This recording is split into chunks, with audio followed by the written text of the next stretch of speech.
दिमाग की धार को कैसे तेज करें, लगभग हम सभी लोग जानते हैं और साइंस भी यह सिद्ध कर चुका है कि हम हमारे दिमाग का मैक्सिमम 10% ही यूज कर पाते हैं और इसमें से ज्यादातर हमारा दिमाग बचपन में ही सब कुछ सीखता है और सबसे ज्यादा एक्टिव रहता है, क्योंकि हम हर रोज कुछ न कुछ नया कर रहे होते हैं। रोज पढ़ते हैं, नए नए खेल खेलते हैं और हमेशा एक्टिव रहते हैं। किंतु जैसे जैसे हम बड़े होते हैं, हमारे रोज के कामों में इतने व्यस्त हो जाते हैं कि कुछ नया करने और सीखने का मौका ही नहीं मिलता। लेकिन यदि हम अपने दिमाग को धार देते रहे तो हम दुनिया में जल्दी आगे बढ़ सकते हैं। यह सीखा मैंने इस कहानी से।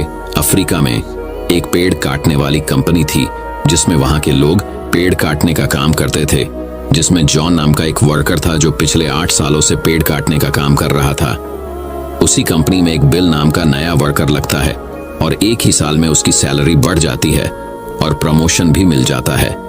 यह बात जॉन को पता लगती है तो वह कंपनी के मैनेजर के पास जाता है और कहता है, सर इस कंपनी में मेरे साथ अन्याय हो रहा है। मैनेजर बोलता है, नहीं जॉन, इस कंपनी को मैं मैनेज करता हूं, ऐसा तो कुछ नहीं है। अगर तुम्हें कोई प्रॉब्लम है तो मुझे बताओ। जॉन बोलता है, सर मैं पिछले 8 साल से काम कर रहा हूं लेकिन मेरा प्रमोशन नहीं हुआ और सैलरी भी वही है, लेकिन बिल जो कि 1 साल पुराना ही है उसकी सैलरी बढ़ गई और प्रमोशन भी हो गया, जबकि प्रमोशन तो मेरा होना चाहिए था। इसके बाद मैनेजर बोलता है, देखो तुम बहुत ईमानदार और मेहनती हो, मैं यह बात मानता हूं, लेकिन कंपनी के नियम के अनुसार जो ज्यादा पेड़ काटता है उसे ज्यादा सैलरी मिलती है और प्रमोशन भी जल्दी होता है। तुम पहले भी रोज 4 पेड़ काटते थे और अब भी 4 पेड़ ही काटते हो, लेकिन वह रोज 8 पेड़ काटता है, इसलिए उसे जल्दी प्रमोशन मिला। तुम भी रोज 8 पेड़ काटो, तुम्हें भी प्रमोशन मिल जाएगा। यह बात सुनकर जॉन लौट जाता है और रोज से ज्यादा मेहनत करता है और ज्यादा देर तक काम करता है। कुछ दिनों के बाद जॉन फिर मैनेजर के पास आता है और बोलता है, सर मैं अब ज्यादा मेहनत कर रहा हूं और ज्यादा समय तक काम करता हूं, लेकिन फिर भी मैं रोज सिर्फ 5 पेड़ ही कर पाता हूं। बिल रोज 8 पेड़ कैसे काटता है? मैनेजर ने कहा, यह बात तो तुम्हें बिल ही बता पाएगा, तुम बिल से जाकर पूछ लो। अगले दिन जॉन बिना संकोच किए बिल के पास जाता है और पूछता है कि बिल तुम रोज 8 पेड़ कैसे काट लेते हो? मैं पूरी मेहनत करके भी सिर्फ 4 से 5 पेड़ ही काट पाता हूँ, क्या तुम मुझे बता सकते हो कि तुम पेड़ कैसे काटते हो? बिल कहता है, पहले तुम बताओ जॉन की तुम अपनी कुल्हाड़ी को धार कब लगाए थे? जॉन, मैंने पिछले हफ्ते ही धार लगाई थी। बिल कहता है, मैं हर पेड़ काटने के बाद 2 मिनट का समय निकालता हूँ और अपनी कुल्हाड़ी को धार देता हूँ, और जो पेड़ तुम 2 घंटे में काटते हो वह मैं 1 घंटे में ही काट देता हूँ। धार देने वाले 2 मिनट मेरे आने वाले 58 मिनट बचा देते हैं और मैं रोज 8 पेड़ काट लेता हूँ। यह सुनकर जॉन बिल को धन्यवाद देते हुए चला जाता है।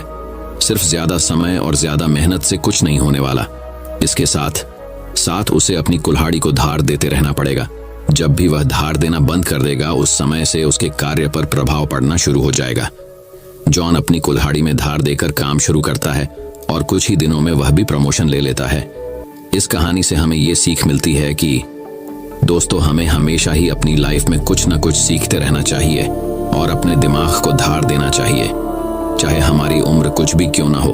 मैंने कुछ दिनों पहले सत्य नाडेला, जो कि माइक्रोसॉफ्ट के सीईओ बने हैं, उनके बारे में पढ़ा था कि वह आज भी नए नए कोर्स ज्वाइन करते रहते हैं और नई नई किताबें पढ़ते हैं। उन्हें आज भी नया सीखने में कोई संकोच नहीं है और शायद इसीलिए वह इतनी बड़ी पोजीशन पर है। सक्सेस वही होते हैं जो समय के साथ बदलते हैं और प्रगतिशील रहते हैं। जिस तरह तालाब का पानी एक जगह स्थित होकर कुछ ही दिनों में सड़कर बदबू देना शुरू कर देता है, लेकिन नदी जो हमेशा बहती रहती है, प्रगतिशील होती है, उसका पानी साफ होता है। उसी तरह से जो लोग नई नई चीजें पढ़कर और सीख कर अपने दिमाग को धार देते हैं, वही दुनिया में आगे बढ़ते हैं। तो दोस्तों, चलिए बढ़ते